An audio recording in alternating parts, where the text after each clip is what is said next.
They say time flies when you're having fun. Somehow we've gone around the sun a whole nother year, and we're back at Big Rock Candy Mountain for the trout opener here in Missouri.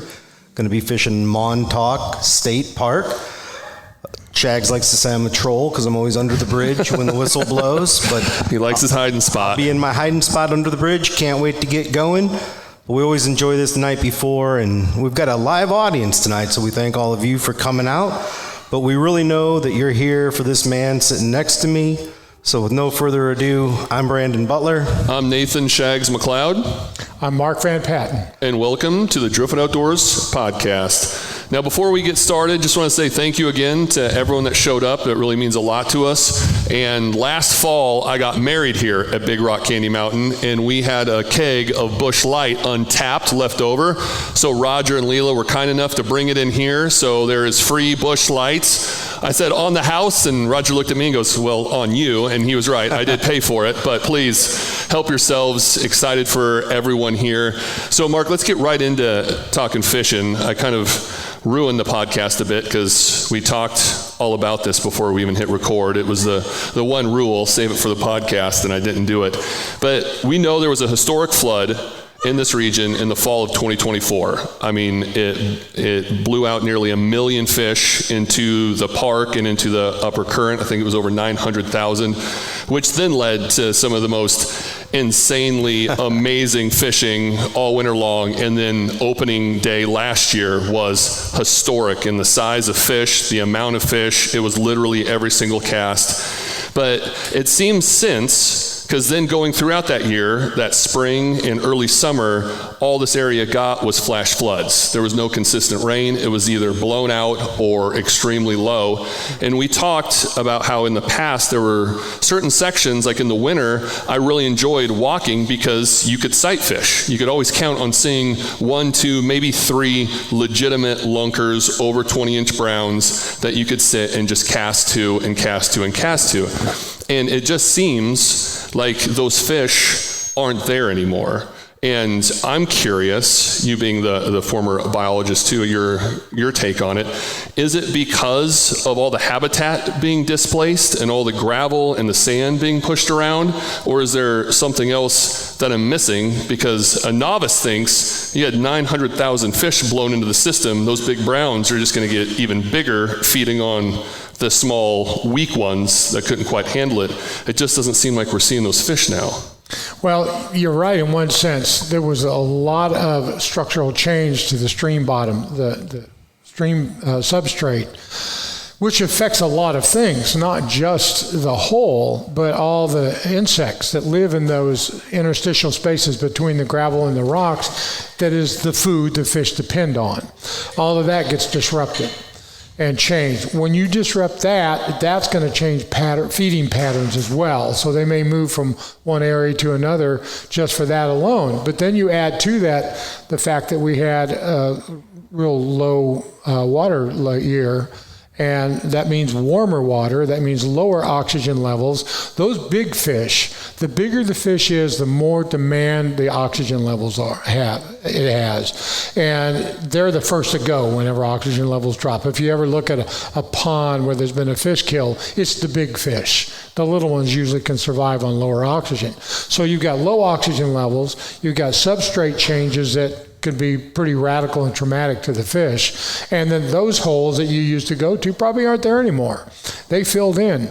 There's a thing called Lane's scale of hydrology or something to that effect. And it talks about how that when you change the slope from point A to point B in a river, in any way, whether you dig a hole here or whatever, it's going to fill that hole in. And it's going to bring down erosion from above to fill it in. So we had all that flash flooding. Rivers are I'll get it out of my mouth, transport systems. They transport. When they have a lot of energy, they're moving a lot of stuff, big stuff. As the energy levels drop, if they hit a slow area, they hit a flat area, whatever, a lot of that deposition drops out. A lot of that gravel drops out and deposits in an area that may have been a deep hole and it no longer is. But now it also might scour another hole further downstream somewhere that or even upstream, if it took some of that gravel upstream to fill that hole in where those fish were. So things change. That's the bottom line. The rivers change. You have flash floods. You're going to have dynamic changes to the substrate. You're going to have fish movement and migration because they're going to be going where the food is. And obviously that's changed whenever the food source gets disrupted like it has with flash flooding. And they're going to move to colder water even during the winter. We've had some kind of warm days. As oxygen levels start to drop, they're going to move towards spring inlets, small spring inlets that you may never knew were even there. But the water temperatures are lower and hold more oxygen, and the fish will congregate in those kind of spots. I don't know if that answered your question. Oh, no, yeah, 100%. I mean, will those big fish then move like downriver, or like they're looking for colder water? Yeah, they will move, not generally downriver as much as they might move upriver. Now, during a flood, what they generally try to do is get up against the bank. Yeah, hunker down. And hunker down. They ride it out. If the fish starts washing downstream, they can literally drown if they're facing the wrong direction. Which is wild to think. Yeah, it really is. But if the water's going through their gills the wrong way, they can drown. So they don't generally move downstream much. If they do it in little spurts like this. They will be in the general area of where they were, but they'll be looking for those cold spots. And fish will, generally speaking, rainbow trout are pretty nomadic. Brown trout are not. They are pretty well homesteaders. They find a hole. If it gets changed, they'll move, but they'll move to the closest hole like that they can find. So generally not very far away. Just get out and do some scouting, and you'll probably find those old residenters. All right. Because I'm not alone, though, right? You fished this river. It seems like this past year has been a tough year. Very difficult. Compared to years in the past. It has. I agree. So what state is the river in right now? What should people be realistically expecting? It's still low. Fishing rough. Difficult. I wrote an article just recently. Oh, it hadn't come out yet. It'll be in the new Montauk Talks about fishing in the winter in low water. Mm-hmm. And basically what you have to do right now is keep a low profile, wear earth tone clothing, don't make a high profile, get behind bushes and use slingshot casts, whatever you have to do. Fish will be spooky as all get out right now because they can see you and you're a predator because you're above them.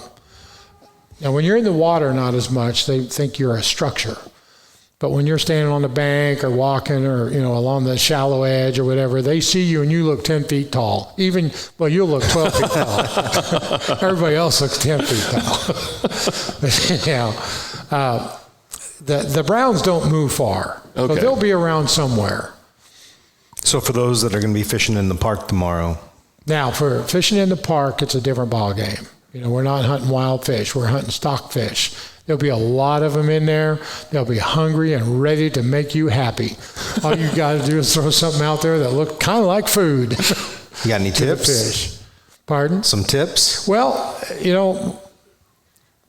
my grandfather used to fish a fly that nobody fishes anymore on opening day. And it was a black and yellow marabou, but not on a jig, just on a regular hook. He didn't believe in jigs, but he put a little split shot, a little tiny one, about 18 inches above it, so that it would be more natural in the water, but the little split shot would get it down to the depth of the fish.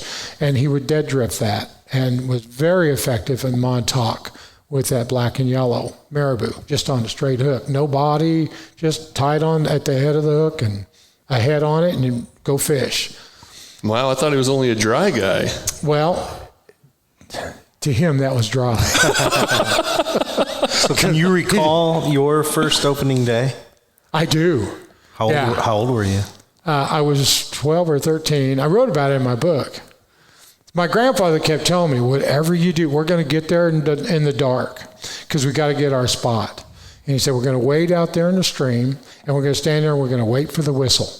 And do not, under any circumstances, let your fly touch that water till that whistle goes off. And I bet he told me that 1,000 times.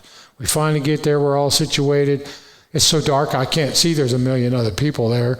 And we're standing there, and all of a sudden everybody I heard a siren. I thought, somebody went fishing before the whistle. They're getting busted. But everybody else started fishing. So then my first thought was, maybe they're doing that to help cover up the other guy. And my grandfather goes, "Why aren't you fishing?" I didn't hear a whistle. He said it was a siren. That siren was the whistle. Why didn't you say it was a siren? Oh, that's too funny. I was funny. waiting for the whistle. That was my first. Where was your guys' spot at? Top secret. Nice. Oh. Well played. You passed the test. But that was what I had on, was that black and yellow marabou. That was his opening day fly. After that, dry flies only. That's all he ever fished. Renegade pretty well is the only thing he ever fished. His favorite thing was to stand on the bank right behind a bunch of people out in the middle of the river and cast right behind them. And he'd say, "I'm going to catch it out of their hip pocket. Watch this." He'd float that Renegade, and sure enough, he'd get a, because they were all feeding right around those people's feet. Oh, yeah, kicking everything up. Because they're kicking everything up. And he'd have that dry fly, and they'd just grab it. They'd turn around and look at him. He'd just grin. Reel that fish in. Do you know the history of opening day? Like, how long has this tradition been going on in Missouri? Honestly, I don't know. I probably did know at some point, but I'm getting old. Yeah. There's a lot of things I've forgotten. I was going to say, if you were 12, it was a long time ago. Yes, it was. That was 60 years ago. That's awesome, man. Do you guys have any questions for Mark? Feel free to raise your hand if you have a question throughout. That's what I like about this live audience. I'm going to recommend in the morning, put a dropper of a pheasant tail nymph right above a crackleback. You'll catch fish. Or a night crawler. Don't let me catch it. Well, you had mentioned your book in passing. Well, take the time to tell everybody about it. How's it selling? Oh, it's doing pretty good. I'm still getting checks from royalty checks from Amazon, Barnes & Noble. It's highly entertaining. It's just a fun read. It's called Moonshine and Watermelons and Other Ozark Tales. And you can buy it right in here, right? Yeah. In Big Rock Candy Mountain. You can buy it in the store. He's only got one copy left. Is it signed? Yes. All right. It's signed. Go get your signed copy. But I will be bringing in more. Now you have another book in the works. Yes, I'm working on a murder mystery that takes place here in the Ozark National Scenic Riverways. It's fictional, and I'm coming along pretty good on it. I'm excited. Yeah. That'll be a good read. I've got a goal of about 120,000 words, and I'm about halfway there. So it's coming along pretty good. Well, yeah, that first one is just so entertaining because they're all true stories, just your experiences of and I know you've been on the podcast multiple times, but just your Woodstock story alone I tell that to people like it's my own because it blows my mind and it's just so incredible. Do you mind telling it one more time? Because I love hearing it. Don't mind a bit. My buddy and I his dad, they raised Black Angus cattle, and he was taking some calves to the market in Springfield. And he dropped us off at this place called the Kaleidoscope, which was back then they called it a head shop. And they sold bongs, but they sold 8-tracks and albums too. So we were in there looking at 8-tracks because back then that's what they had, was 8-tracks. You young folks don't know what that is. But anyhow, we were looking at 8-tracks and albums, and I saw this. I was 15 years old, and I saw this girl standing there, and I thought she was one hot fox. So I had to walk over and flirt, And she said, "You going to the concert?" And I didn't want to look stupid. I said, "Oh, yeah, which concert?" She said, "Woodstock." I said, "Oh, yeah, sure." I didn't know what she was talking about. I said, "But where do I get the tickets?" And she said, "Right over there at that counter. They're selling them." So I went over there, and Donald just happened, my best friend was just standing there by the counter, and I said, "We got to buy tickets to this concert because she's going, and I want to have another talk with her." He said, "Okay." So we bought our tickets. His dad picked us up after a while. We're headed back to Plato, where I grew up. And I looked at my ticket. New York? What? This is in New York? Donald, we can't go to this concert. It's in New York. He goes, "Sure. What do you mean we can't go?" You couldn't tell him no on anything. He didn't believe in that word. So we got an idea, and we cut down some trees on his farm. And he had an old sawmill on his place, his grandpa built. We cut those logs up into lumber and sold them and got enough money to buy a 1962 Plymouth Belvedere. It didn't have any seats in it, so we bolted some foremost milk crates down to sit on, but it had seat belts. and we put a pillow on that. And we thought we had enough money after we bought the car to buy the gas to get there and back. Well, we got to Cleveland, Ohio, and we were out of money. I was 15, he was 14. Neither one of us had a driver's license. And Sitting on milk crates, driving down the highway. We're standing there at the gas pump, wondering what to do, and I'm putting the last $5 we got in the gas tank, which by then at 23 cents a gallon, that was a full tank of gas just about. Anyhow, a van pulled up. It said Woodstock or bust on the side. So I started talking to these guys, and I said, you got your tickets? And they said, no, we'll get them there. I said, oh, no, I heard you can't get them there. They're sold out. But I got 2 I'll sell. I'm thinking, we'll go home, right? So I sold them 2 tickets. We paid $15 a piece for them, sold them both for $75. Wow. We decided to go ahead and go on. We had the money for gas. So we had packed beanie weenies and Vienna sausages and saltine crackers. We had a lot of them in there. We went all the way to New York. We went to Woodstock, New York. Turns out that's not where the concert was. But we ran into a farmer, and he said, oh, no, you're wanting to go to Bethany, New York. He said, you're about the 1,000th person that stopped here. And so we turned around and went back to where it was. When we got there, we just kept going because the traffic was on both sides of the road for miles. And Donald just kept saying, go on, we'll find somewhere up closer. So we did, and there was where somebody had slid off in the ditch there, and evidently a bunch of people helped push him out. Well, we just slid off in the ditch and stayed there. Figured, well, a bunch of people pushed them out, a bunch of people will push us out, right? So we stayed there, and we got to see the concert. It was really interesting, but I was really worried the whole time, because if you knew my little buddy, he was always getting into trouble, and I was always having to get him out of it. And there was 300,000 people there, and it was kind of crazy. There was mud everywhere. The bathrooms were all laying on their sides. Most of us were going into the pond to defecate and urinate and bathe. Because at that time, too, you didn't have to worry about tickets because the fences had been knocked down. The fences were all down. You just walked right in. Everybody just walking in at that point. God, and you got to be there for like the warnings of like, don't take the brown acid, all that stuff. Oh, yeah. And the gal mother that showed up to feed everybody. It was really interesting. Neither one of us ever expected that. We thought we were going to a country western concert or something. We didn't have a clue what we were getting into. So we headed back after it was all over, and we didn't want my grandparents and his parents to know where we'd been. So we immediately went camping on the Ruby Doo, which is a little creek that ran through his land that I grew up on, and told them that's where we were the whole time. We were camping out on the Ruby Doo. So did you ever find the girl? No, never did find her. Too many people. Yeah. What was the best act? Is there one that stood out? To me, it was Country Joe and the Fish. What are we fighting for? Don't ask me, I don't give a damn. Next stop is Vietnam. I thought that was a great song. And Joe Cocker. Joe Cocker blew my mind. Did you see Jimi Hendrix? Oh, yeah. Plus in his guitar doing Star Spangled Banner. You saw the Star Spangled Banner? Yeah.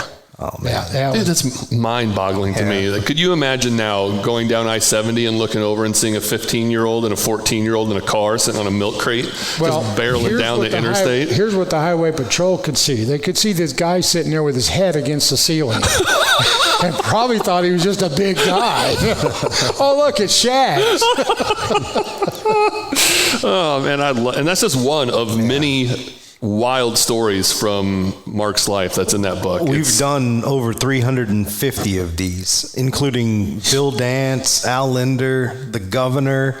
And when people ask us, what's your favorite one? Episode 10. We both say the same thing. Episode 10, Mark Van Patten. The most interesting fly fisherman in the world. Or man in Missouri. We kind of run with both of those. So fantastic, man. Yeah, if you don't have his book, you should buy it because we could do another whole podcast just going through all those stories in itself. And if you've never been to one of his fly tying classes or fly fishing seminars, also highly recommend. Thank you. I appreciate the plug on that. 100%. I mean, we got a guy here that's still having dinner, but Joe Hawkins was not a fly guy, and he took that class, and now he is full blown, just ate up with it. Excellent. I like to hear that. Good deal. It was a great class. All right, we're going to take a break? Yeah, how about a round of applause for Mark Van Patten, everybody. Great job, man.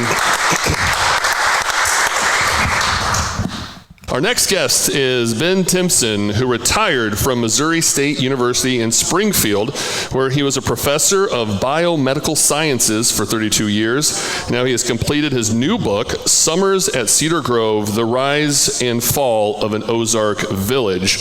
Now I'm curious to talk to you about this, because when I think of Cedar Grove, it's just a float entrance point onto the river. I didn't realize there was a history of like a booming town, a logging town here. Yeah, that's what everybody thinks. Cedar Grove is a main put-in point for many of the outfitters in the area. Down at Acres, even Cars from Round Spring comes up a lot, and Jadwin runs their people down here a lot. And nobody's really aware of the fact that it used to be a village, and was rather prosperous during the timber boom.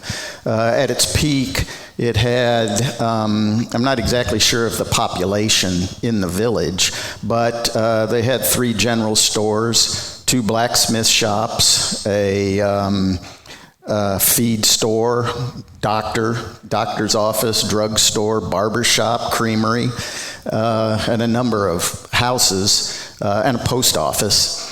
And so the village essentially started right as you come across the low water bridge from Dent County into Shannon, and all the structures were kind of lined up all along the road down to Big Creek. And so in terms of the population, there was probably several hundred people, and maybe even close to 1,000 if you count all the surrounding farm people that traded in the stores in the village. So roughly what time frame is this? Okay, this area became populated with mostly with Scots-Irish migrants who came from Appalachia and southern Ohio, Indiana, down the Ohio River. They started moving into this area of the Ozarks around late 1830s through the 1840s. And Cedar Grove actually began, and we've decided to define when a town or village begins as to when they get a post office. And so, well, there were certainly people living in the area. The first post office was established in 1875. And the original village was named Riverside. And so it started when a guy by the name of John Kell built a mill and a blacksmith shop just south of where the current low water bridge is, right around that time. And then in 1890, they changed the name of the village to Cedar Grove, which was right about the time that the timber boom hit in this area.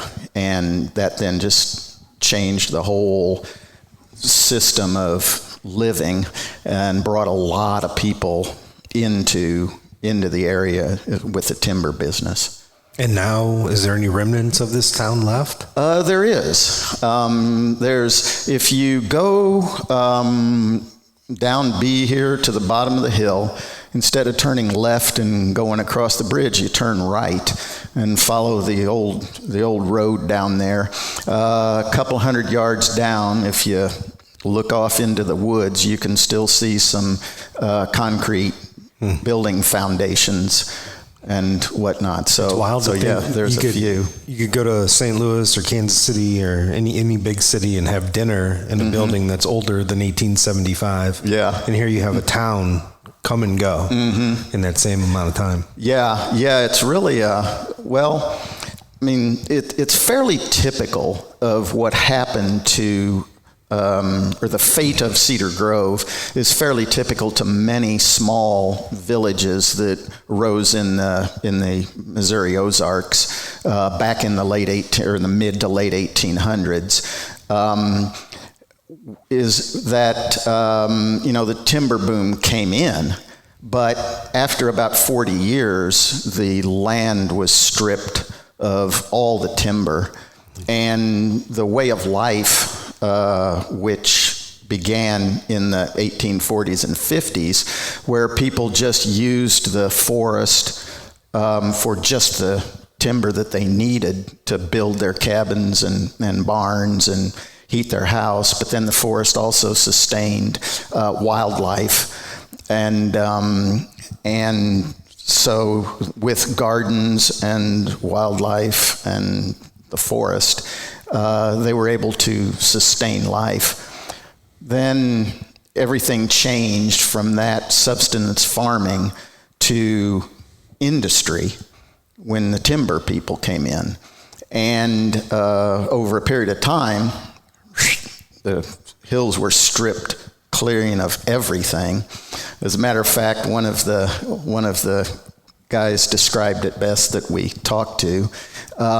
His grandfather, a guy by the name of Lyle Chase, his grandparents lived, when you're coming down ZZ to the low water bridge, there's the hill up there with the little floater parking area. Mm-hmm. That's where their house was. And he said that when I was a kid, my grandpa said I could look from his front porch all the way into Cedar Grove because there was not a single tree to block my view. And his word was if it was wood, they cut it. Wow. If you go back to that parking lot a little bit, there's a cemetery back there. Exactly. Is your family in that cemetery? No, that's a Dayberry Cemetery. Two of the Dayberry descendants are sitting back there right now. That's a pretty little cemetery. Yeah, it is. It's a real pretty little cemetery. But when the timber went, the wildlife habitat was gone. The erosion, the rock that just was now not held in place by the timber up on the ridges, all just kind of got washed down, not only into the rivers, but into the fields along the creek bottoms. And the ability to continue the small farms just really became very problematic. So a lot of the jobs were gone, people left. Then World War II showed up, and we had the typical things. All the young men then went off to fight. And when they came back, it's kind of like the old saying that I think was a song or somebody wrote in a story is, how do you keep a man down on the farm after he's been to Paris? They all got some training in the Army, but they also had access to a GI Bill. Mm-hmm. And so they kind of left with, jobs in the cities, and so everybody started moving away. And eventually, again, if we get back to the, you define a village or a town by its post office. In May 31st of 1957, the last post office and store closed in Cedar Grove, and it was gone. My parents bought the farm in 1955, so this post office and store were still open for 2 years, but the population was 8 at that time. And Is that what made you so interested in the area? Is your folks living here and just trying to learn about it? Because it's very unique for just, it's a beautiful, cool area. I love it down here, but I would have never guessed that there was a town there before. Yeah. Or like a booming town. It was a booming town around, I would say now, because at my age, I used to spent the first 50 years of my life talking about the turn of the century, meaning 1899 to 1900. So it was a booming town at the turn of that century.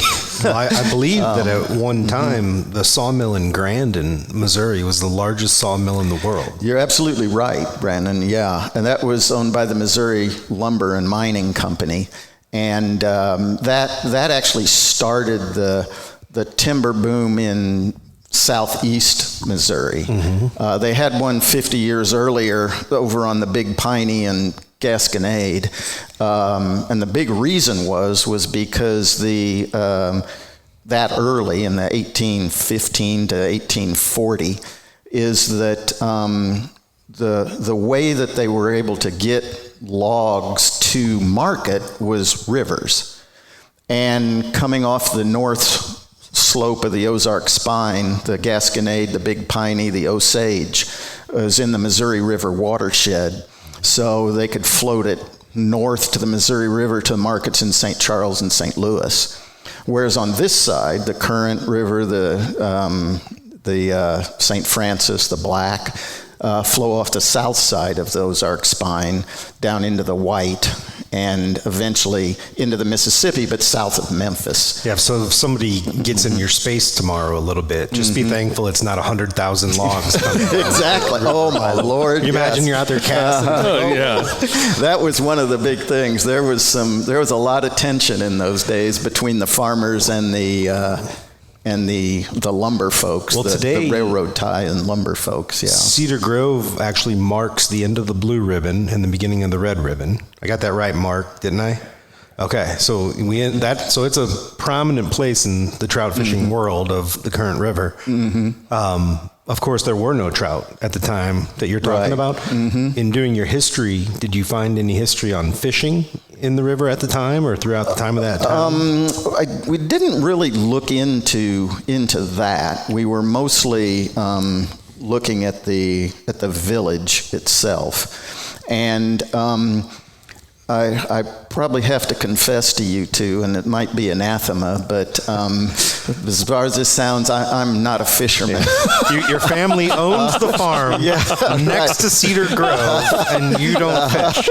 Yeah. So here's one way out of it, I guess, is that we spent most of our days floating the river, and my brother, who is 17 months younger than me, I don't know how we got into this relationship, but I was always the one that ran the canoe and he fished. That's a smart brother. Yeah, but you're a biomedical professor. Yeah, so you're a smart guy. That must be one heck of a smart brother. But he went into the oil business and he's now worth tens of millions of dollars, and you're hanging with us. I'm just a retired college professor. On a mediocre podcast. Right. No, I'm sure this is. Yeah.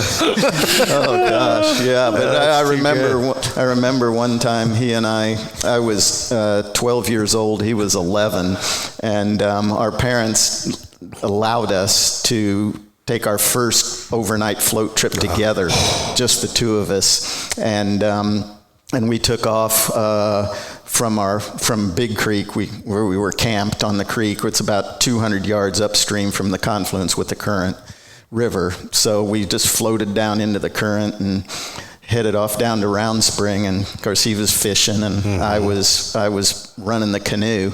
And we were on top of the world. Dude, I can only imagine that excitement of getting the green light to do it for the first time. It was incredible. Yeah, we never saw anybody. And so we camped, and next day we got up and started floating, and we were hour or two downstream on this beautiful sunny day, and I remember he turned around one time to say something to me, to look, and he turned, and it was kind of like,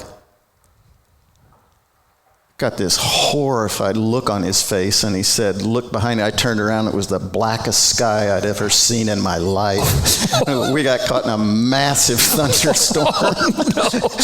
And it scared the bejesus out of us, and we ended up paddling the final. I could probably ask Mark, how far is it from Cave Spring to Round Spring, Mark? About 15? How much? 7 miles. Oh, Cave Spring to Round. 9 miles. Okay. Yeah, I think we paddled that 9 miles after it finally stopped raining. We paddled that 9 miles in it was probably 2 hours. Wow. Or less. Summer Olympic speeds. Yeah, and you're talking about one kid that weighed 80 pounds and one that weighed 70. So. How many years have you been coming down here then? Essentially my whole life. So how have you seen tourism change? How have you seen the area change over the years? Oh boy, yeah, it's really been, because like I said, when we first came here, we came here before the park, my family. Okay. And so we basically would, like I said, we would put a canoe in that river and float for days and never see anyone. God, could you imagine? Ever, yeah. And then I remember, so the park, and I'm not an expert on the park and all the things that went on at that time, because I was just a kid. I was like 12 or so in 1964. But I went out to graduate school out in the state of Washington from 76 to 80. What school? Washington State. I went to Gonzaga. Oh, you did? Yeah, in Spokane. So, yeah, I was just down in the Palouse, about 80 miles south of you there. And he's from Oregon. Oh, are you? Yeah. Oh, okay. Northwest corner. Yeah. Goonies country. Goonies country. Yeah, I grew up like 30 minutes away from where Goonies was filmed. Really? Oh, wow. Okay, sure. Yeah. And so Kathy, my wife, and I had just gotten married in 74. And when we left in 76, there were people floating the river, but I don't remember it as being a lot. We came back in 1980 and got on the river on a Saturday, and I just couldn't believe it. It seemed like we were, in rush hour traffic on I-270 around St. Louis. We referred to it as the river we no longer speak of. So we started talking about it and just realized we're not doing ourselves any favors. So it's the river we no longer speak of, but I'd love to hear him describe it now, because that was back in the 80s, thinking it was bumper-to-bumper traffic. Yeah. Now it's even more congested. Yeah, well, we just get on it in sometime between Tuesday and Thursday in the summer, and we really prefer, now that Kathy and I are both retired, we just really prefer it on Tuesday, Wednesday, Thursday in September or October. Oh, when the leaves start to change and everything. It's so beautiful. Right, exactly. I know I don't want to talk about fall floats because I don't want to ruin it. I don't want to be seeing a bunch of people out there. So we both run rafts, but they're outfitted fishing rafts. So it looks like a drift boat, but on a raft. And they're small enough to navigate the upper current, like from Baptist down to Cedar is where we like to fish the most. And it stays fairly open up there. I mean, we've spent a lot of time from, acres to pull tight to Round Spring. And of course, if you're looking to have a good time, that's a great place to paddle. But if you're looking to canoe and swim, it's too cold in the upper section. You don't want to go up there. And it's too cold. It's a lot more technical too. But unfortunately, I shouldn't say unfortunately, everyone should get to experience the river. It's not mine. I get that. But before, a lot of the companies wouldn't bring people up that far because it is a lot more difficult and technical of floating. But now they are, and I'm starting to see a lot of families and some wide-eyed kids and people not realizing, thinking that this was just going to be like a fun party float, and they're like zigzagging through stuff. The upper current river's the real deal. Yeah, I mean, you got to know how to paddle to be up there. Yeah, 100%. That's where we like to go with our rafts, and there's nothing like overnighting on the river. But there's also something fun about doing it with all the chaos, and you're still fishing and pulling fish. That's the Jack's Fork. Yeah, the Jack's Fork, or even the lower current, and still catching fish just surrounded and swamped by people. And there's fish in here? It's like, there's fish in here. Yeah. It's not just a party river. I wish Billy Smith was here because we would ask him, but there seems to be a void, though, of fishing. I mean, the trout peter out before the smallmouth really start to pick up. And there's dead stretches through there. That section from pull tight down to Round Spring, it's pretty tough fishing. That's true. But then you get down below Round Spring with Billy down by Two Rivers, and it's some of the best smallmouth fishing in the world. 100%. Yeah, but we were just very interested in kind of shining a light on Cedar Grove, the village. I actually got interested in it back when, probably in the mid-'90s, and I started interviewing some of the folks that grew up here in the village. But I thought I wanted to write a book about it at that time, but I had 4 little kids, and life got in the way, and then back in 2019, we heard about the mayor of Cedar Grove, Ruth Maxwell, is sitting right back there. Hello, Ruth. And she kind of got things going, and so she started lining up a lot of people to interview. And then Kathy, my wife, has done a lot of the genealogy work on a lot of the families that came through here, and we learned a lot of stuff about a lot of people. There are some interesting folks that lived here. Well, do you have one story that you'd want to share of somebody that you found super interesting? Oh man, we want to tell them about Jim Russ. Okay. Yeah. Two of the main families that came here years ago were the Moonies and the Freezes. And there was a fella in the Mooney family, James Russell Mooney, called Jim Russ. And there were the Freezes. All the families had 10, 12 kids. They had these 2 identical twin daughters named Nancy Jane and Amanda. And Jim Russ was fond of both of them. And so he married one, and they actually the 2 women lived right across the river from each other, and Jim Russ and Nancy Jane lived on this side of the river, and they had 11 kids, and Amanda lived on the other side of the river, and she and Jim Russ had 6 kids. And so, since I'm a biomedical sciences professor, kind of into genetics. I was going to say, what does that make those kids? Yeah, They're like more than cousins. Yeah, so in other words, if you think about it, if 2 kids have like the same father and different mothers, they are half.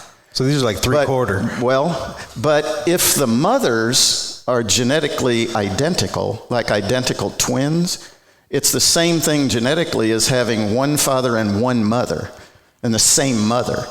So all these kids are genetically brothers and sisters. From different mothers. Wow. So when someone says, my brother from another mother. From another mother. you can actually pull that off. Yeah, and they actually kind of raised him like that. So it's true. That is wild. That's a great. So is your book available here? It is. Yes. All right. Signed copies in there. Yes. All right. Consider one sold. I want it. Yes. And can they find it on Amazon too? It can. Yes. The book is titled Summers at Cedar Grove. At Cedar Grove. All right. I'm going to read it. I'll put the link in the show notes as well. Anybody have any questions for Ben?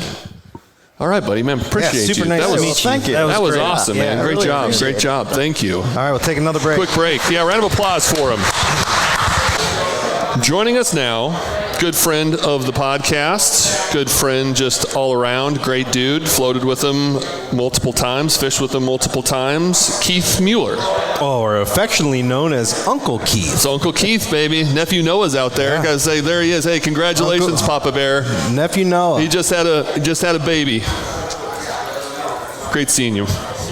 The legend is leaving the building. One more round of applause. Mark Van Patten. The most interesting man. Yeah. First time we ever hung out with Uncle Keith was back in my drinking days. I passed out on his porch. I'm glad you're admitting that now, because before you were like, I was just taking a nap. Part of sobriety is admitting our transgressions.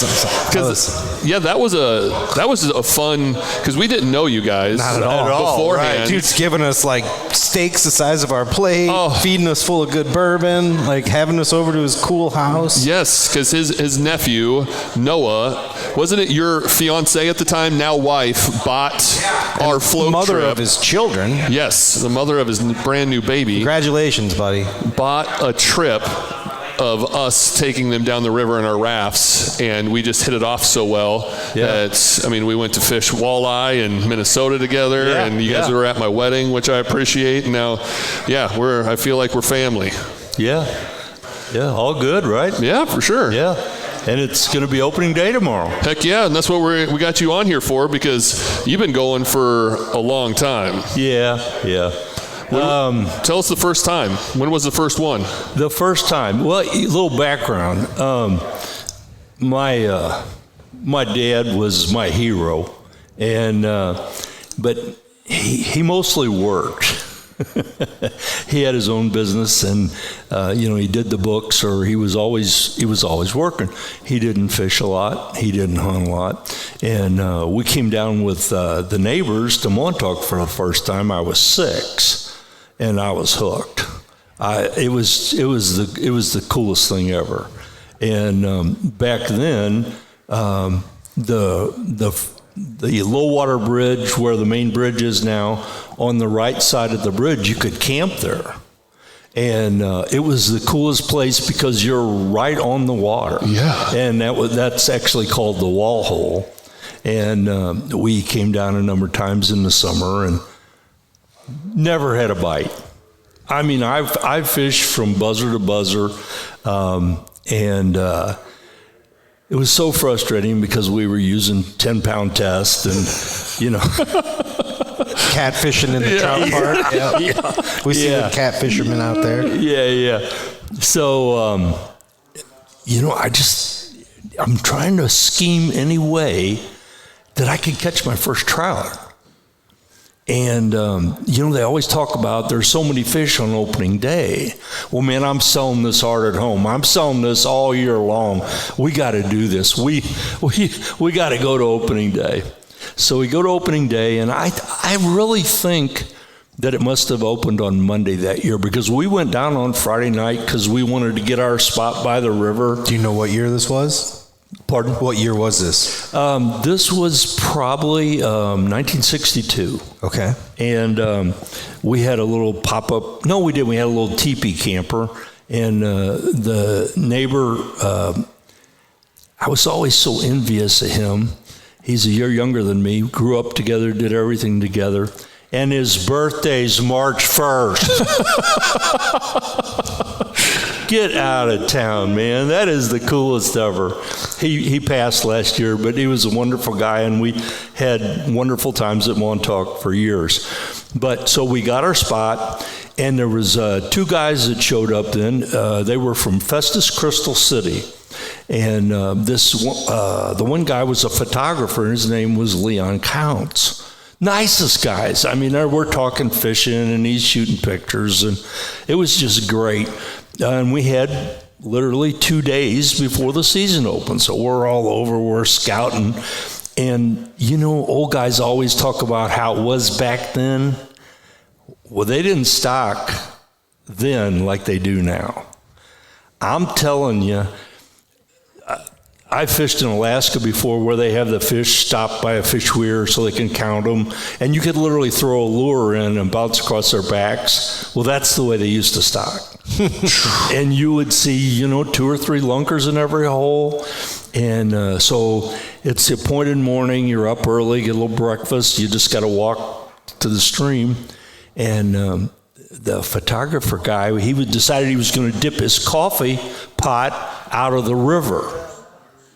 And he fell in. And, of course, it was bitter cold. He didn't even make the siren. I mean, he fell in. So, yeah, that was a very memorable time. I remember my dad actually hooked a lunker. He was fishing on the other side from the wall. Prettiest fish I've ever seen. But when it broke the water, there were 3 lines hooked onto his line. So that didn't last long. Like that fish had run him into other people's lines? Yeah. Well, and, it's one of those things, if people aren't watching, then, the fish just goes and it happens, right? Oh, yeah. Yeah. But opening day, it's just a special time. I've been going at least 60 years, and weather can be absolutely anything.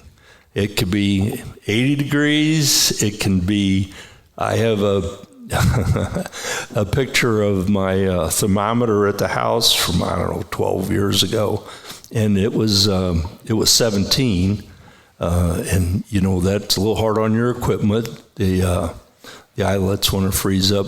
I was going to say, when I was 15, we had a hometown tackle shop. And they had all kinds of cool stuff. I mean, it was one of those places you rode your bike to, and so I saw an outfit. I'd always use spinning rod, and I had to have that thing, so worked that deal out. This was I don't know if you've ever seen an automatic reel. Oh, the old, yes. The auto reels. It's so heavy. That's when you started fly fishing, huh? Yeah, that's what I started with. We asked Mark Van Patten, and he didn't know. So here's your chance to be a real hero. When did opening day start?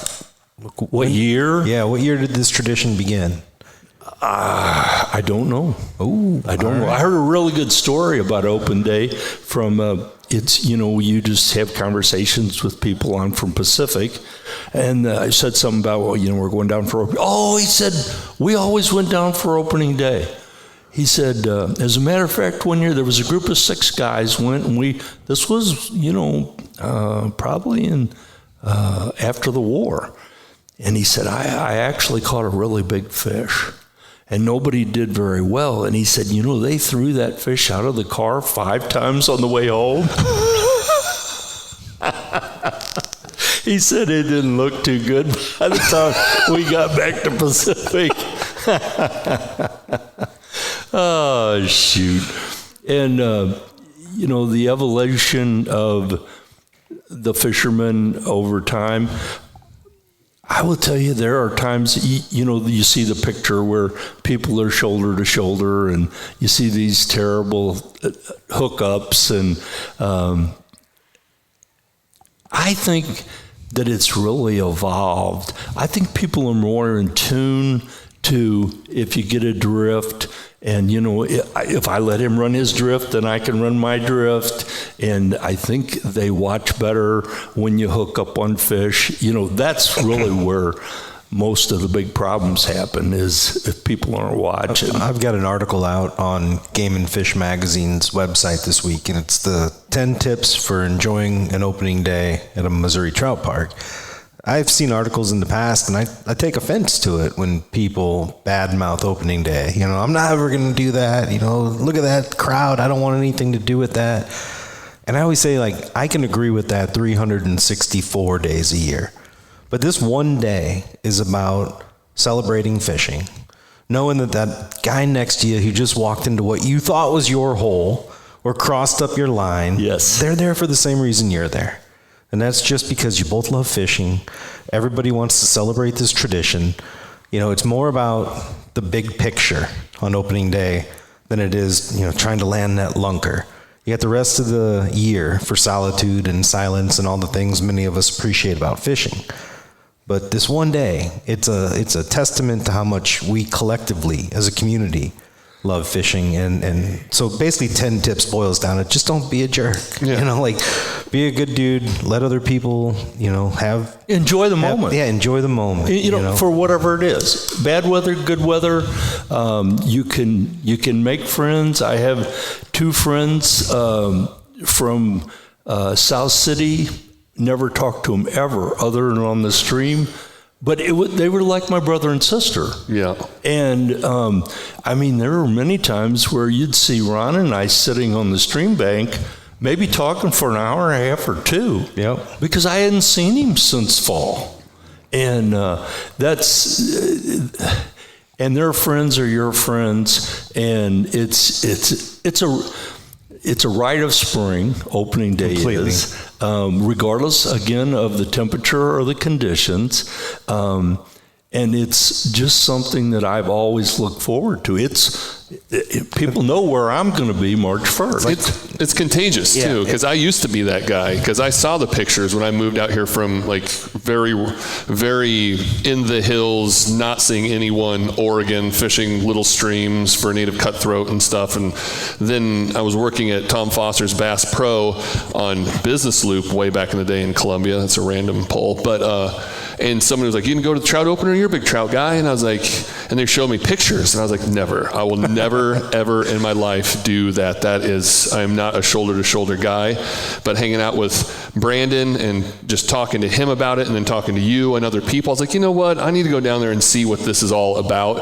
And I don't get in the water right away. I like to stand on the bridge. I'm down there with Roger and Mark and doing some social media stuff. And take it in. Yes, but just being there, and you're like you talked about, you're seeing generations, like, and me being the fisherman I am, and I love fishing, I could only imagine being in this state where if I had a birthday on March 1st, you know where I'm going to be every single time. It's going to be at the opener. And just seeing so many people appreciating something that you love so much is contagious. And is it a little hectic? But like Brandon said, it's one day, and it's a celebration of fishing. It's a celebration of family. It's a celebration of Missouri.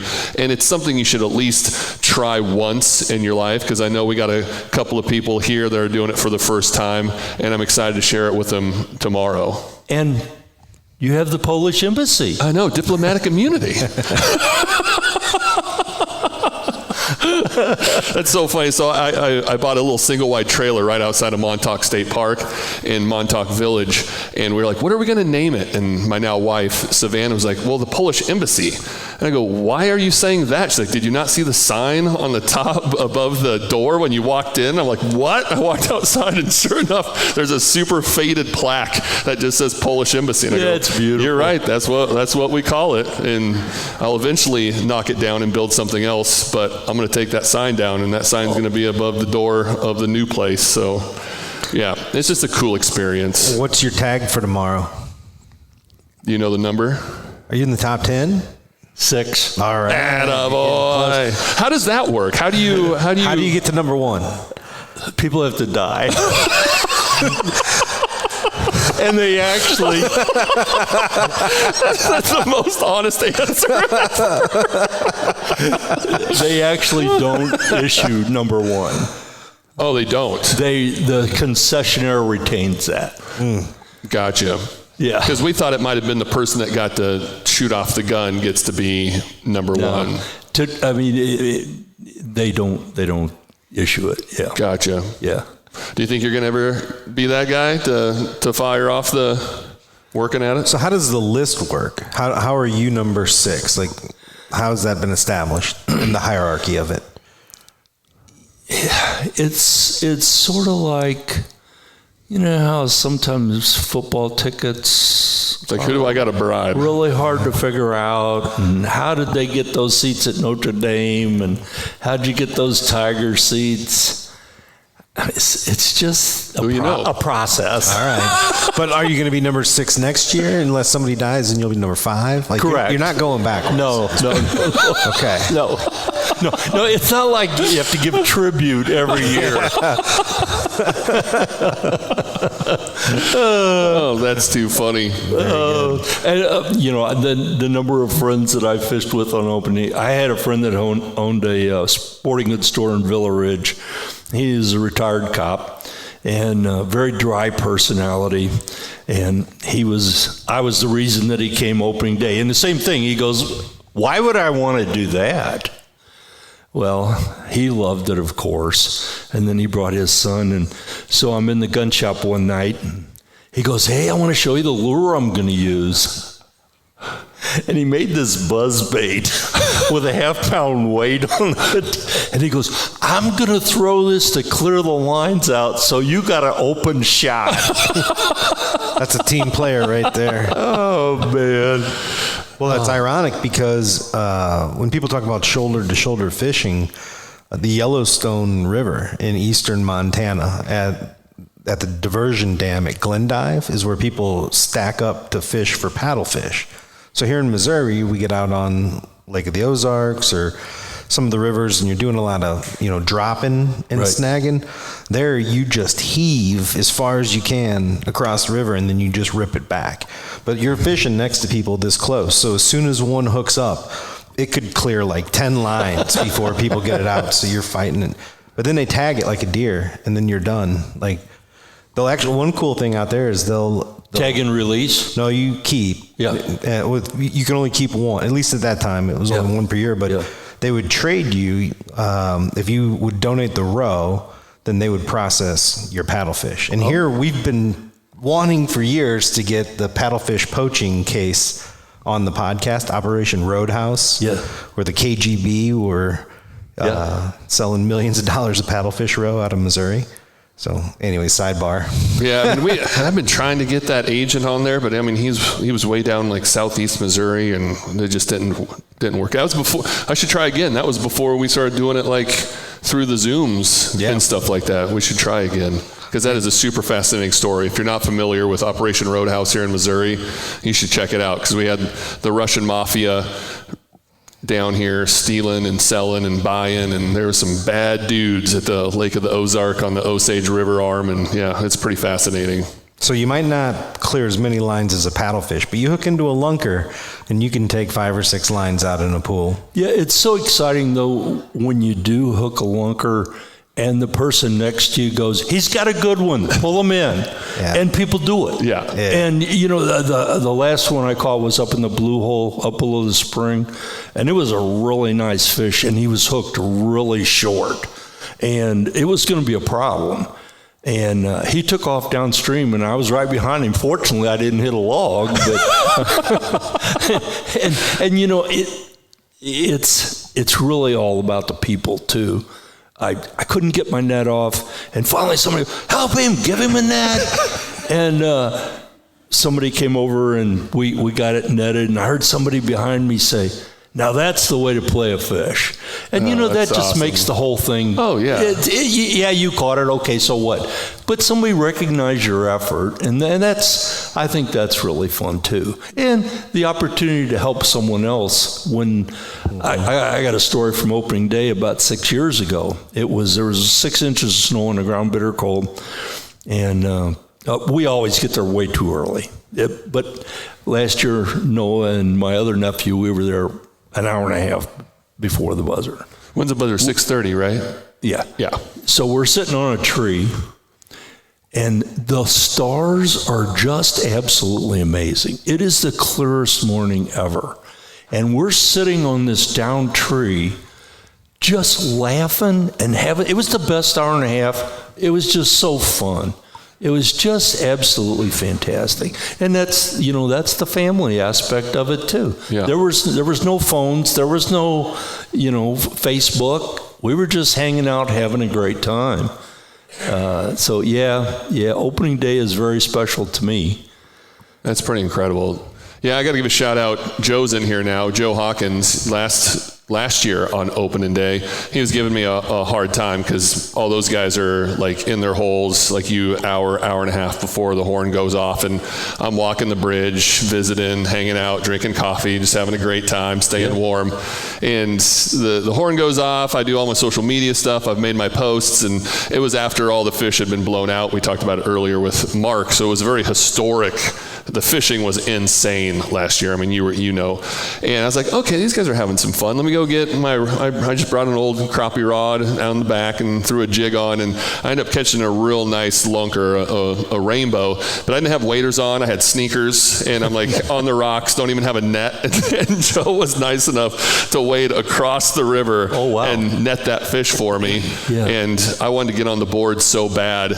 Brandon talked me out of it. I do have a catch and release badge. A catch and release badge that, I caught and released a lunker at Montauk Patch at the trailer. But I gave him the old, you can't kill it if you're not going to cook it. That's right. And he put it right back. He's like, are you going to eat that? And I was like, no. And I was like, yeah, you should. And then it went right back in the water. Another quick story. I felt like I was 12 again, though. I was like, no, but I'm going to put it on the scale, and I'm going to have my name on the board.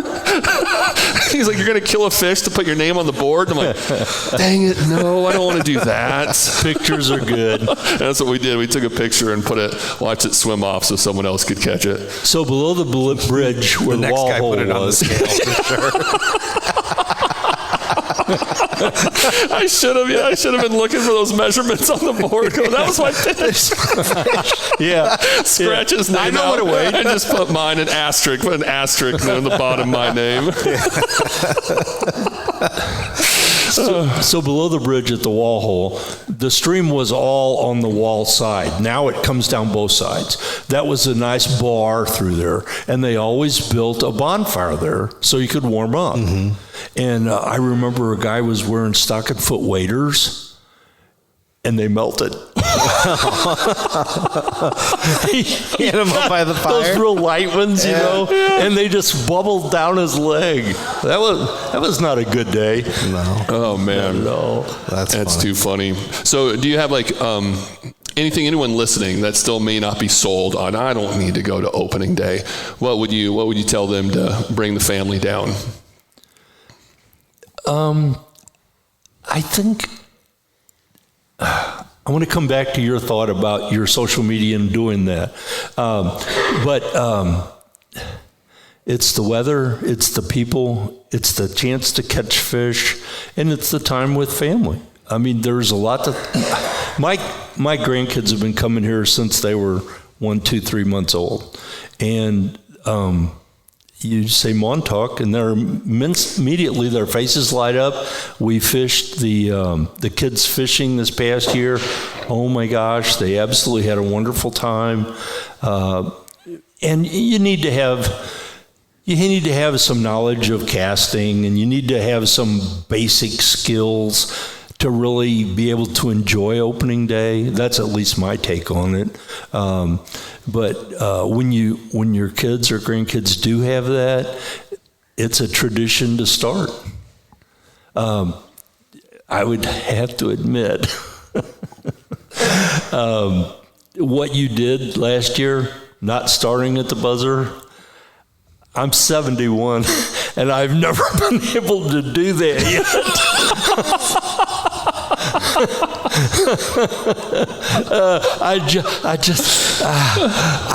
Maybe some year.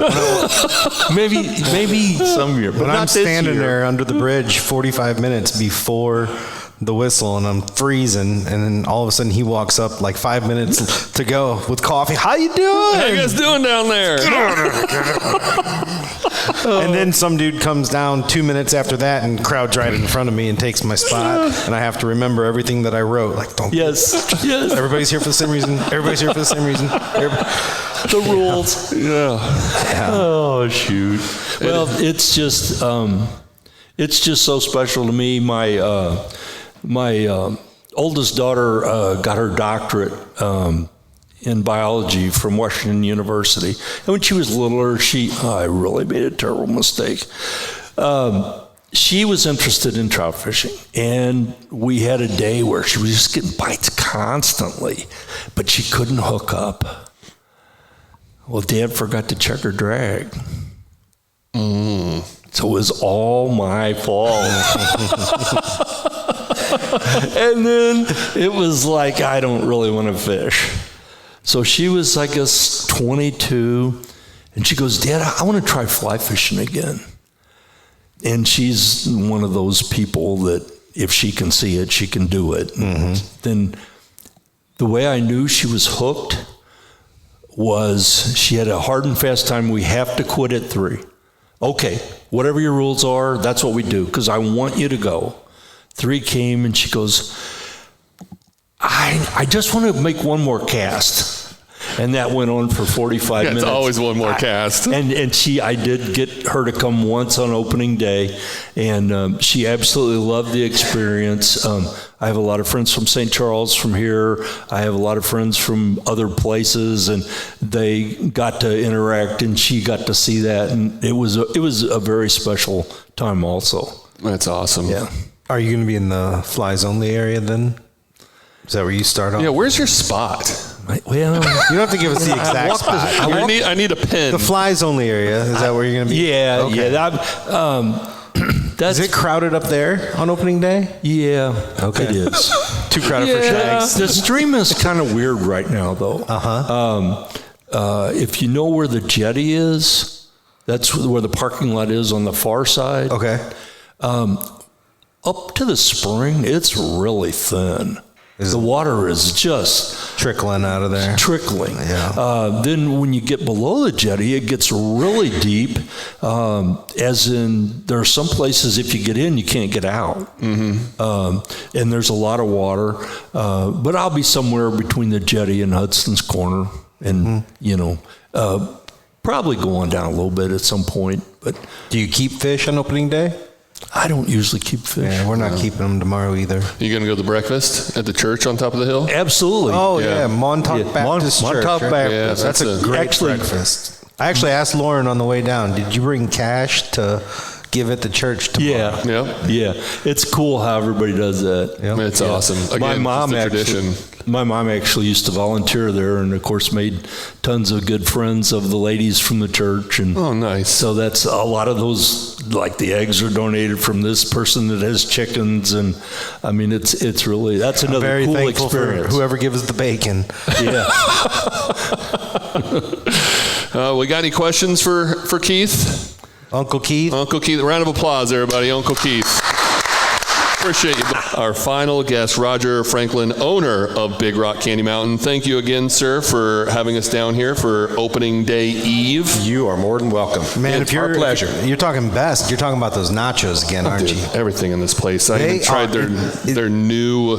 What was the new appetizer you have with the Asian fusion. Oh, with yeah. the dumplings and the Pot stickers wonton. and 3 wonton tacos. Yes. I don't care what you add to the menu. It's fighting for second place. Oh. Because you got the best nachos I've ever had anywhere. And a belly full. Oh, yeah, we got the nachos for the table, and I think everybody was trying to be like, I don't want that. We couldn't finish them all, you know? It happens all the time. It's amazing. So I thanks want- again for having us back. Thank you guys for coming back. I like you haven't, making this kind of an annual gig. Crowd's like it. growing. The crowd's Yeah. growing, and now we have people actually listening, and they can hear what we're saying. Yep, this worked out really good. And I haven't been back here since the big guy got married. Well, we did have some little leftover bush light, I believe it was. Yes, it So was. It was a great event and a great weekend. Beer for on sure. shacks. It really Yeah. was. It was entertaining because we had the keg that was untapped, and we were in here setting up, and he's like, "Yeah, just on the house, man. It's free." I was like, "It's free, like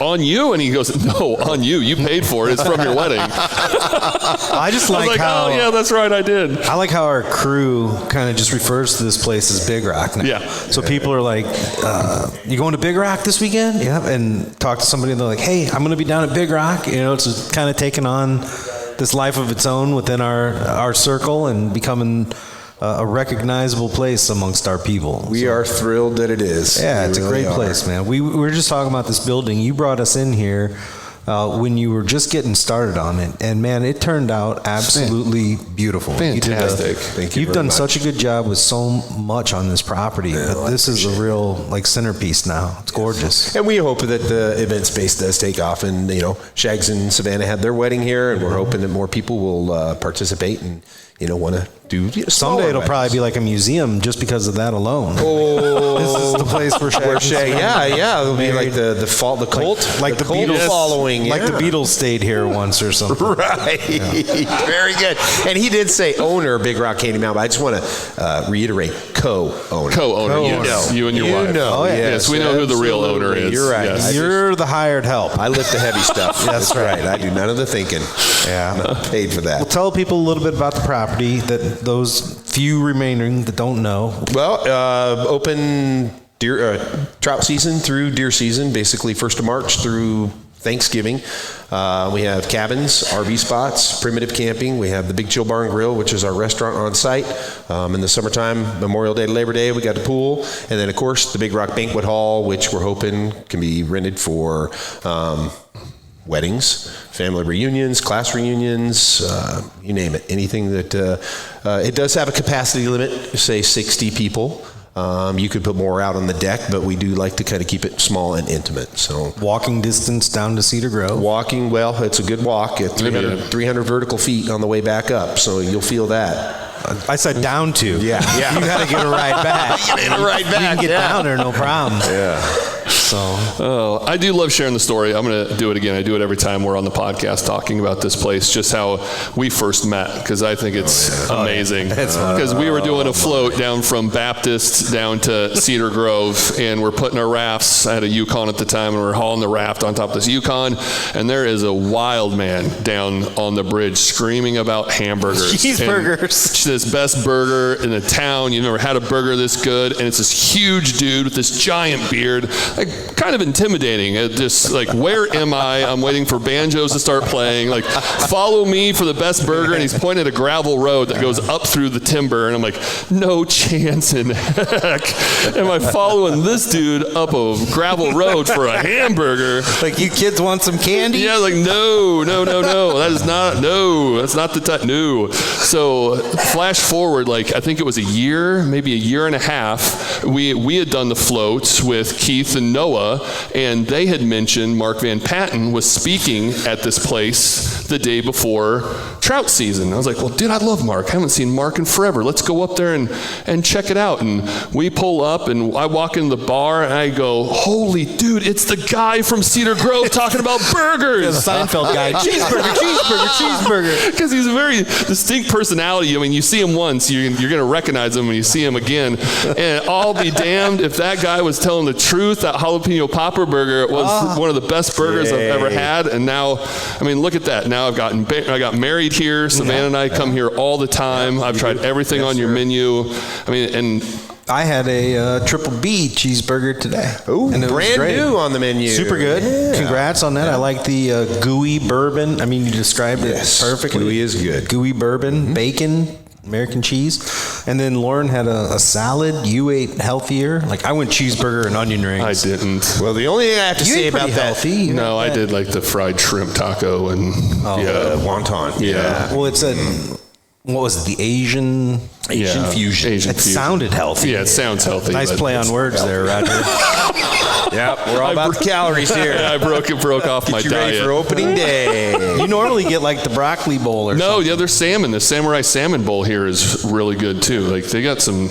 I mean, I would put your guys' restaurant up against a lot of ones across the state. It's crazy. That's those and ladies, it's so they're far out doing it. here. They're So far doing out it. here, man. And yeah, literally, if you like nachos, it's worth the drive from anywhere in the state of Missouri. Well, and if you're definitely out here for opening day, swing by for lunch or something. We close at 4 tomorrow, so get them fish, let them go, do whatever you're going to do, and then come on back. And tomorrow is Catfish Sunday. It's the only day of the week you can get catfish at the Big Chill Bar and Grill. So, yeah, pretty deep. So, are you going to be on the bridge tomorrow? I'm going to be on the bridge tomorrow. I'm actually taking about 5 10-year-olds. All my staff has boys. So I thought, what a great idea. Now, this is only my 4th year being in my 2nd year of actually fishing. Last year I got a pole, and I was like, well, I'll try it. Because I'd been there watching it and the hoopla and this and that. Well, last year I fished. Had a great time. So this year I'm like, you know what? I'm going to take these kids. Now, I don't know how it's going to work out, because Keith is like, well, you need to know how to cast. You should have a little experience. And I'm sitting back there in the back thinking, didn't think that one out, did I? You're taking these kids fishing. Yes, sir. Okay, You'll because see me. when you said I'm taking 5 kids, my brain immediately went to 5 kids on the bridge with those signs on, like the front. Best burgers, follow me. Best burgers. That's a great idea. It's like Gene from Bob's Burgers. Kid Just put 'em outside in of put 'em Little in the Caesars, hamburger like outfit. spinning, Get him a spinning the sign. Yeah, there we go. Rogers Jesters, we could call them. The side of the van just opens. They all got come like out. the They're like, horns playing. He's got like he's moving through. Yeah, I can almost see that. I can see it, man. oh, that's too funny. So I'm glad they're going fishing instead. Yeah, me too. It'll be a circus alone, just getting them out there and trying to get some hooks on them. making memories, though, man. That's great. Well, and like Brandon had said, and even really kind of made me think about it last year when we were sitting there talking after Shags caught the trophy. We were just like, this really is about the community. It's about the experience. It's about, coming and seeing people that you haven't seen in a year. And literally, it's the same people in the same hole year after year after year, 40 years, 45 years, 50 years. And this year is not only our country's 250th anniversary, but it's the 100th anniversary for Montauk State Park. So big year. I thought Big Chill Bar and Grill, Big Rock Candy Mountain's 5-year anniversary was big. No. Got shadowed out by the 100 and the 250. But hey, lights are still on. That just dawned on me when you were asking about the origin of opening day. Right. Like, I saw that shirt down there saying the 100th anniversary, and I was like, it just blanked on So it. I wonder if they had opening day, opening year, because that'd be pretty cool if this was the 100th opening day. Yeah, I bet they did. Yeah, because I'm sure when they started this whole thing up, it was a So we didn't know we're celebrating the 100th anniversary today. Yeah, of this year. opening day. I think so. 100 years. Well, 100 years of Montauk State Park. Well, So I don't know if it opened on opening day or if it opened in September. there's somebody out there listening to this podcast Just screaming. just screaming. Call, You you idiot. can just call in. You moron! Don't you have a phone in your pocket? Yeah, just call in. There's Call no Big Chill Bar and Grill. There's no service here. We can't ask the Googler when it happened. Oh, that's too funny. Yeah, somebody's like 1926. Come on, you call yourself an outdoor podcast. That's cool though. 100-year anniversary. Big year for Montauk, real big year. And That's exciting. 2 years ago with the flood, kind of shook them up last year. They were still a little bit unstable, but I think they got everything taken care of. They're ready to roll. Well, I hate when we get asked like questions that we have the same exact answer to, and we both love the state parks all over Missouri. But when somebody's like, "What's your favorite state park?" It's whichever one of us can say it first. Yeah, you know? Montauk. It's Montauk. Like we love it. Like, it reminds me of a more Western fishing experience. Yeah. All the trout parks are great. I've been like promoting them and supporting them since I moved to Missouri 16 years ago now, and found this to be this celebration of community. But Montauk to me does kind of have that like more rustic appeal to it, which I like a lot. I would You're agree. absolutely right. And they developed a lot of it too. So the two new rings, and I think there's going to be some new cabins coming in the near future. Oh, it has all the modern amenities. Yeah, absolutely. Beautiful fish cleaning house. You can even charge your Tesla there. You can. Yeah. Why'd you think of that? Yeah. What is the world coming to? Well, Roger, since you're our last guest all right. on here, you get to do the mystery bait bucket. Okay. Right here, what you see is an actual antique bait bucket. We bought this before the podcast even started at an antique mall up in Columbia. But if you reach in there, pull out a question, and we'll all go around and answer it. Okay. Ooh, it's a big question here. All right. If animals could talk, which one would talk the most trash about humans? And do I say his name? Yeah, It's please. Scott Lindbergh's question. If animals could talk, which ones would talk the most trash about humans? Well, if you're going to talk trash, I'm a big believer in you got to be able to back it up. So I'm going to go with a grizzly bear. Because what are you going to do if a grizzly bear is talking trash? You're going to have to take it. Unless you got a gun, and you shoot the bear. But if you don't have a gun, you can't really get too feisty with a grizzly bear. That's interesting you said that, because when I heard that, I was like, it's going to be some small little critter just running its mouth Like the a whole time. spider monkey? I was thinking squirrel, especially deer hunting, like those squirrels just making all the noise and squawking at you. Up on the tree limb. Up where on the you can't tree, get 'em. and they see you, and they're like just. I can imagine them just talking so much trash to you, Yeah. calling you a bad hunter. Nothing's going to come out, and if something does, you'll miss anyways. I can just hear them Laughing. just laughing and Look at that guy. running their mouths, and then they're small and fast and always getting away and laughing at you the whole time. So I went after the big guy. Shag was went after the small guy. Who are you going after? I'm going to have to go the smartest bird alive, the turkey. Oh, yeah? Talking turkey. Yeah, I mean, there's talk about a smart bird. They're sitting, they're laughing at us. They will- Look at that guy. Look at him. He thinks he's hiding from me. I'm gonna just do whatever I do. Strut right through here. Strut right by all these fake turkeys and make him think that I'm, falling for this stuff. Oh, that's a good one. He moves and then they're gone. Yeah, they disappear. But I think the turkeys probably talk a lot of trash about the humans. I think those are all three really good answers. They are. They are good answers. That's a good question. Thanks, Scott. All right, final thought of the pod, the final cast. I just love opening day. I love this is growing. I appreciate everybody that came out tonight. Hope everybody enjoyed their time at Big Rock Candy Mountain. Roger, you've built an amazing place, and I'm really glad to see it's becoming one of our gathering places. 100%. And, we've got friends from all over the state here tonight, and they're camping here, they're eating here. Yep. So pretty awesome tradition that we've got going on. Almost an all-inclusive. Almost. And yeah, I would agree with that. I mean, this place has a very special place in my heart, of course. I mean, got married here and just I love the fact that we fell in love with it and just want to share it with everyone and want as many people to come out as possible. I look forward to this every year. I love seeing familiar faces, and there's new faces in the crowd too. Thank you so much for coming out. And Roger, just you and your whole crew here are just so good at your jobs and so welcoming, and we love it, and we love coming back, and I'm glad that it's in season, because we were down here a lot in the winter, and it was like, no, we don't get to go have dinner at Big Rock because they're freaking closed. We got to wait till March 1st. So now it's on. Anytime we're at the Polish Embassy, we'll be back up here having dinner. Yeah, we're spoiled now. We don't bring any food with us. We're just going. Works for us. Yeah, I get breakfast stuff for the Blackstone. I'll make breakfast, and then generally it's lunch or dinner up here every single time. We love it up here. We appreciate the support. We 100%. really do. And, I have to say that it's almost hearsay that I'm down at that bridge doing the carnival. I should have said allegedly. I apologize. Allegedly. Just saying. For those of you that know, you know. Yes, if you allegedly. It's just allegedly that the guys. Anybody ever driven out to South Dakota and seen all the wall drug signs? Oh yeah, the wall drug. People are always like, "What's the history of those wall drug signs?" 50 years from now, I want somebody to be like, "What's the history of little kids on a bridge at Montauk wearing signs about cheeseburgers in the Ozarks?" Where did that happen? How did that genius marketing move come to be? Oh, that's too funny. That would be a good one.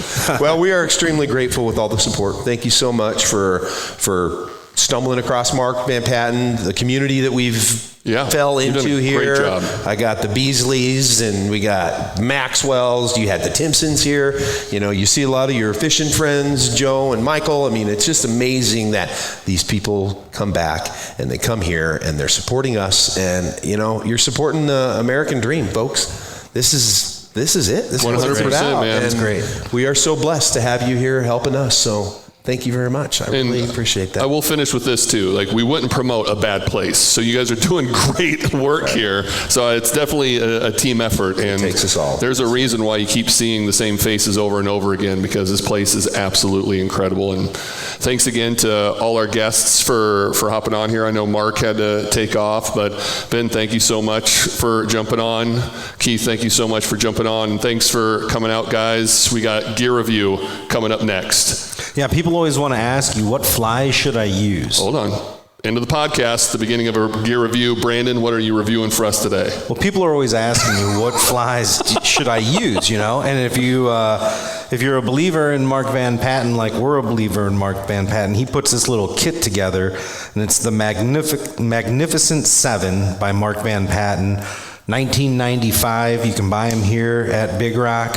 It's got Mark's card in it. You can always order more. There's way more than 7 flies in there, but you got some woolly buggers, you got some cracklebacks, looks like some gnats, but whatever these are, they work because Mark Van Patten said so. So look Mark up online or come down here to Big Rock and buy the Magnificent 7-pack. Mark figured it out for you. So I don't have mine with me. I left it at the trailer, but last night we were at the Mid-Missouri Trout Unlimited Banquet up in Columbia, and in the live auction, I won or bought a Gray's GS 9-foot 4-piece rod, an 8-weight, with the matching Gray's fin fly reel. Came with the line, ready to go, and the backing. The balanced outfit is perfect for your next salmon steelhead saltwater adventure, and I bought it because we are going to Argentina in September to fish for golden dorado, so that's going to be one of my streamer rods I'm bringing. And yeah, Brandon has some prototypes Michael Collins is tying for me that I'll be taking and using for golden dorado in Argentina. Yeah. Did you hear how Shag said we are going to Argentina? And he said tying flies for me? Like, did anybody else pick up on that? Well, have you asked him? I'm over here begging, sending him messages all the time. Nah, I did get some special flies from Misty Mountain Mikey today myself. Shot some red squirrels in Maine and brought the tails back, and he tied me up some squirrel hair. He's good, man. Yep. So it's art. It's hard to even fish. Misty Mountain Guide Service. We'll see you down the trail. Thanks, everybody.